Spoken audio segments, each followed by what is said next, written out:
नमस्कार मंडळी, जेयूज किचनमध्ये आपलं सर्वांचं स्वागत आहे. नवीन वर्षाच्या गुढीपाडव्याच्या हार्दिक शुभेच्छा. चला रेसिपीला सुरुवात करूया. गॅसवर कढई ठेवली, कढईमध्ये तेल ओतून घेतलं. बघा आता आपलं तेल हे गरम झालेलं आहे. आता त्यामध्ये आपण हा कांदा टाकून घेऊया. कांदा कापून बारीक काप करून ठेवलेले होते. आता हे बारीक काप मी या तेलामध्ये टाकून घेतलेले आहेत. पहा बघा, अशा पद्धतीने हे फ्राय करून घ्यायचं. आपला कांदा ट्रान्सफर होईपर्यंत आपण हा तळून घ्यायचा. आता त्याच्यामध्ये मी कढीपत्त्याचे पानं टाकून घेतले. कढीपत्त्याचे पाने टाकून पण थोडंसं मिक्स करून घेऊया. बघा अशा पद्धतीने हे मिक्स करून घेतलेलं आहे. आणि आता त्याचबरोबर मी आता ह्याच्यामध्ये हे अद्रक लसणची पेस्ट पण टाकून घेतली. हे अद्रक लसण मी खलबत्त्यामध्ये काढून घेतलेलं आहे. नवीन ताजं हे पेस्ट आहे, त्यामुळं आपल्या भाजीला खमंगपणा येणारच. बघा अशा पद्धतीने हे आपण मिक्स करून घेतलं. आपलं कांदा लसूण अद्रक हे ट्रान्सफर झालेलं आहे, शिजलेलं आहे. आता त्याच्यामध्ये मी हे टोमॅटो टाकून घेते.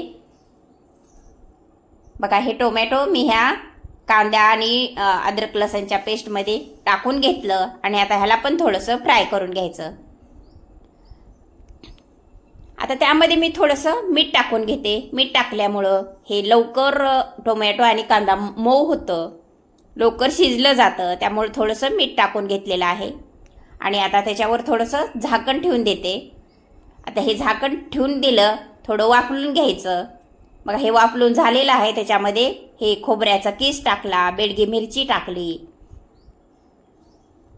आता त्याचबरोबर घरचा हा काळा मसाला पण टाकला. आमच्याकडे येसर म्हणतात त्याला. हे काळा मसाला पण टाकला. आता त्याच्यामध्ये हळद टाकली. त्याचबरोबर जिरे धने पावडर टाकून घेतलं. आणि हे सगळं आता मिक्स करून घेऊया. अशा पद्धतीने हे मिक्स करून घ्यायचं.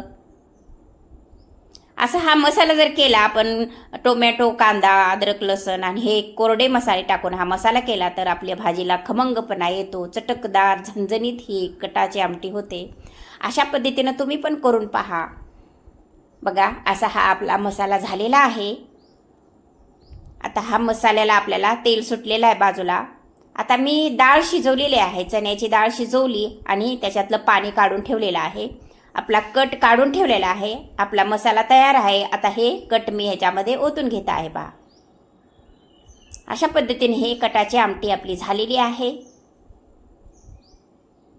बघा हे आपली भाजी रेडी तयार झालेली आहे. अशा पद्धतीने आपण हे कटाची आमटी तयार केलेली आहे. लाईक करा, शेअर करा, सबस्क्राईब करा. खात राहा, मजेत राहा. अजून एकदा गुढीपाडव्याच्या सर्वांना हार्दिक शुभेच्छा. चला भेटू पुढच्या व्हिडिओमध्ये. धन्यवाद.